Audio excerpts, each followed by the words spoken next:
Hey everyone, it's Eric, back with a quick video.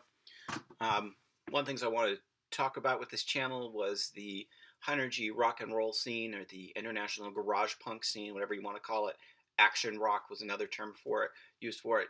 It's that scene in the late 90s with bands from Scandinavia, from the United States and Australia, and a few others here and there that were mixing AC/DC and Cheap Trick and the Ramones together to make a combination of punk, metal, um, rock and roll sounds. Everybody had their own little mix of what they were putting into it. What they had in common was an energy, generational perspective, and oftentimes the fact that they were listening to all of those bands in combination. So they weren't just aping the Stooges, they were playing Stoogian music with a dose of AC/DC. So to start off with, I want to show something that doesn't get shown around here. Something I can't believe I've kept for however long. This is a bag from Sound Pollution Records in Stockholm. This was the record store that I first was pointed to in Stockholm when I first went there in 1999 to check out, to find... I won't do that again. To check out and find some of the kinds of bands and releases I was looking for. Now, the majority of the things I got at the time were on compact disc, and a lot of them are behind me, or 7-inch records. I'm just going to be showing some LPs today. At some point in the future, I will do probably a bigger 7-inch review to show a lot of bands that people who like that high energy rock, metal, hard rock sound might dig. So, in Stockholm, it was Sound Pollution. In Helsinki, it was the Stupidio record shop. And I have this, I keep all of these records in a record bag from Stupidio Records. So, starting off with, as I bend down and reach for an LP on the bottom, I've taken these all out of their sleeves already. A record I showed recently, the Bimbos, maybe to me the best band from the scene as far as having a number of genre styles that they played in, mainly garagey power pop. Some high energy stuff, some Stooges-esque stuff, some 50s rock and roll type stuff in their sound. This album is definitely more of their power pop, garage rock sound. I love them. They're amazing. Their follow-up album to this, Bimbo Wizard, is my favorite album of the 2000s, and I wish I had it in vinyl, but I don't. From Helsinki, Finland, the Bimbos. And there's the LP label, and this is on... I have it angled the wrong way. It's on clear vinyl. You can kind of see it poking out there. All right, up next, from Oslo, Norway, Mensen, another mainly girl band, women band. I think they had a male drummer. Just great, high energy, punk and roll. Think Dead Moon, think the Dead Boys. This is the LP, reddish orange vinyl. And that LP came with these pop rocks with Mensen branding. Up next is another mainly female band, the Valadoras from Stockholm. So we have female bands from Stockholm, Helsinki, and Oslo. Valadora is actually friends of mine. Great band, great people. I love hanging out with them.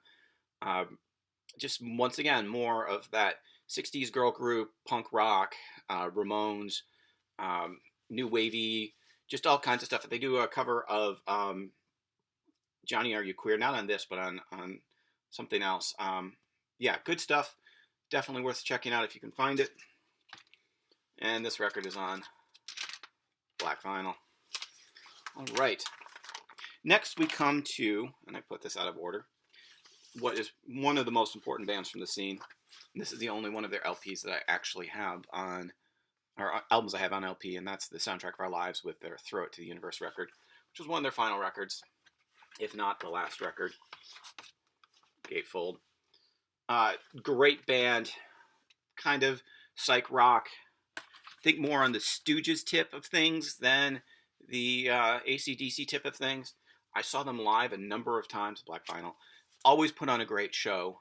I saw them in both Europe and in the States. They toured the States twice when they were getting a push for their records that did not, unfortunately, sell very well, but are well worth checking out. great band, underrated band. I would call them like if Turbo Negro is the Rolling Stones and the Helicopters are the Beatles, these guys are the Kinks of the scene. If that makes sense. Speaking of the Helicopters, probably the best known band from the scene, probably the most important band, probably the linchpin that kind of, in a lot of ways, brought all of these bands together and took them out into the world. I found out about them in the late 90s. I saw them play live in Detroit.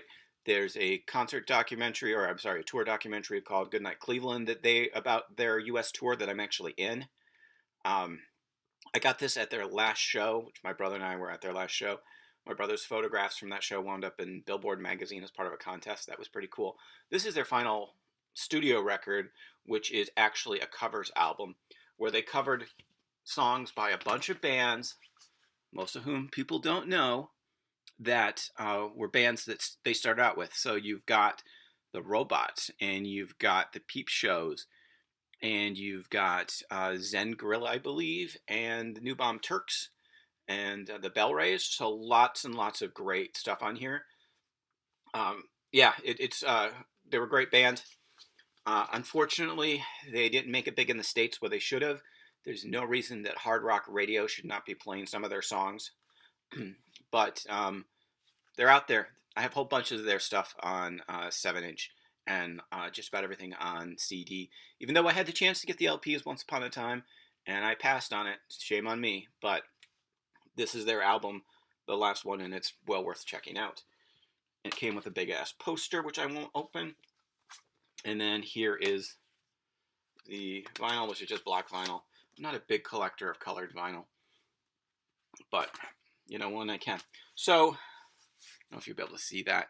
This is actually a 12-inch that they put out about 2 years ago. They broke up in 2008, and they had a reformation like 12 months ago, 18 months ago. They put out this single. Unfortunately, their guitar player Strings passed away last month, which we'll see what happens as far as the band carrying on. But if you like the AC/DC, and you like the Stooges, and you like Cheap Trick, and you like punk rock, metal, band well worth checking out. Their main guy, Nika, was the drummer in Entombed for a while, and just about everybody that is in the band at one point in time was a instrument tech for Entombed. So, high energy rock and roll, people. This band should have been huge. I'm just going to say it, that they deserved all the fame and accolades that the White Stripes got.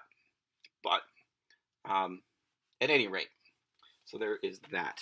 I'm going to put the record in front. Okay, so we're going to change gears here a little bit. Actually got to meet the Helicopters on several occasions, and the bass player is a pretty good friend of mine and my brother's. My brother and I did a lot of this music stuff together back in the 90s. We ran a little record label. We knew people. We built connections through each other. And we were kind of on the fringe of the scene. And my brother did a bunch of photos for various bands that, you know, some wound up on records. But one of the bands that we discovered when somebody said to us, "Oh, you got to check out the Coffin Shakers," is the Coffin Shakers. Imagine Johnny Cash as a vampire, basically. They do have a certain amount of the energy and the high energy that the other bands have, just more from a country point of view. If you're looking for kind of countrified, gothy stuff for the Halloween season that's a little bit different, Coffin Shakers are definitely worth checking out. And this is their first record, We Are the Undead. And they are from Karlstad, Sweden, with their guitar player, Matthias, living in Gothenburg last I knew. Great guys, hung out with them a bunch. Yeah, they really should be touring with the Handsome Family or something like that. This is the record, which is just on black vinyl. And then finally, their second LP, Coffin Shakers, Phantom of the Night. More of the same kind of stuff. Not quite psychobilly like the imagery would kind of indicate on black vinyl. So, anyway, that's it. Short video on energy rock and roll. You know, I've got some bands that I didn't talk about. Lucifer, part of that scene. There's more Helicopter stuff right here. Flaming Sideburns are in here somewhere. Right there. A lot more stuff from the Ultra Bimbos, the Robots, um, all kinds of bands. And then there's the whole US scene. So maybe we'll get to that eventually. If you like the video, hit the like button. If you want to know about any of these bands, or you want me to talk about any of these bands a little bit more, let me know in the comments. If you want a recommendation for which albums to start with these bands, it's really going to come down to what you can find, and just check out Spotify or whatever, or YouTube. But appreciate everybody that's watching, and subscribe and like if that's your thing. If not, keep on whatever, and we'll talk to you later. Bye.